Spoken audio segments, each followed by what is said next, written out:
Saturday morning.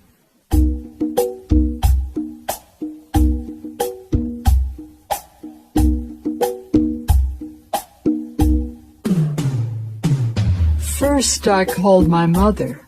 We talked for an hour. Then I played tennis, went home and took a shower. I went to the kitchen, made a cup of tea, took out my English book and studied carefully.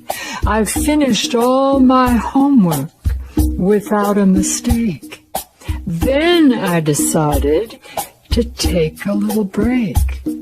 I sat down for a minute to watch TV, fell asleep, and woke up at 3.